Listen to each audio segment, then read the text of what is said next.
This is Coffee with God, and I am Father Jose. Let us begin this day with the Word of God and a short reflection. A reading from the Holy Gospel according to St. Luke, chapter 16, verses 19 to 31. The passage is taken from the Message version of the Bible.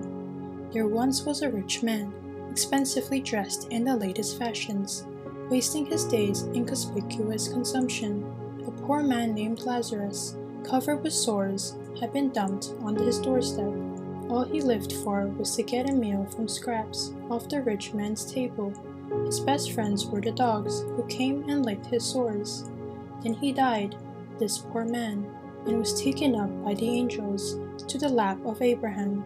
The rich man also died and was buried. In hell and in torment, he looked up and saw Abraham in the distance and Lazarus on his lap. He called out, "Father Abraham, mercy, have mercy. Send Lazarus to dip his finger in water to cool my tongue. I'm in agony in this fire." But Abraham said, "Child, remember that in your lifetime you got the good things and Lazarus the bad things. It's not like that here. Here, he's consoled and you're tormented. Besides, in all these matters there is a huge chasm set between us, so that no one can go from us to you, even if he wanted to, nor can anyone cross over from you to us." The rich man said, "Then let me ask your father, send him to the house of my father, where I have 5 brothers, so he can tell them the score and warn them so they won't end up here in this place of torment." Abraham answered, "They have Moses and the prophets to tell them the score. Let them listen to them." "I know, Father Abraham," he said, "but they're not listening. If someone came back to them from the dead, they would change their ways." Abraham replied, "If they won't listen to Moses and the prophets, they're not going to be convinced by someone who rises from the dead."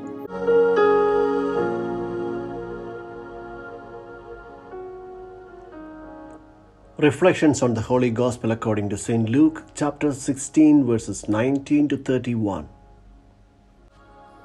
The Gospel helps us to understand what it means to love.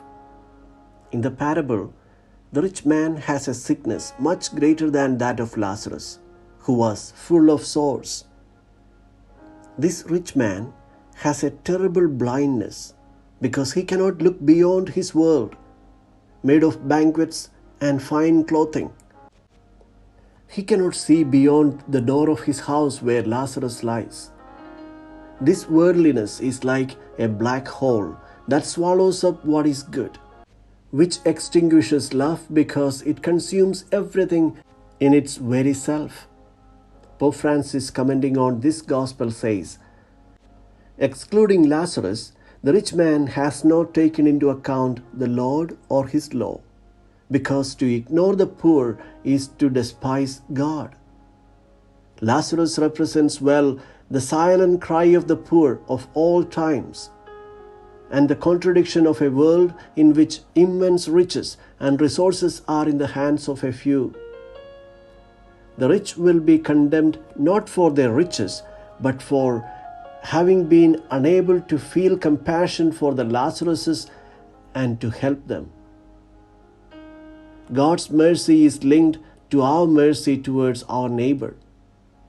When we ignore the poor at our doorstep, the mercy of God too does not find space in our closed heart.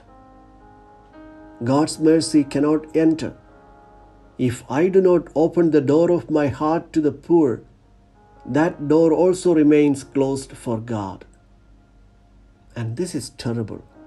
Remember the Magnificat of Mary. He cast the mighty from their thrones and lifted up the lowly. Jesus teaches the importance of compassion in this parable. He warns us to be careful about riches that could blind us and close our hearts to the needs of those around us. The Gospel invites us to the conversion of heart and to look for the Lazaruses who await us, for they require a helping hand. Beware of the indifferences that close the heart to such situations of poverty and marginality.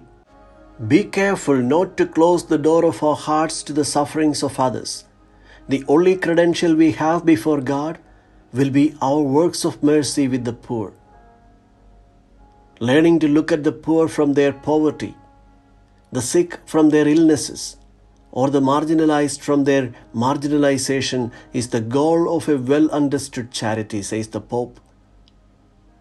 Let me leave you with two thoughts from Saint Basil the Great.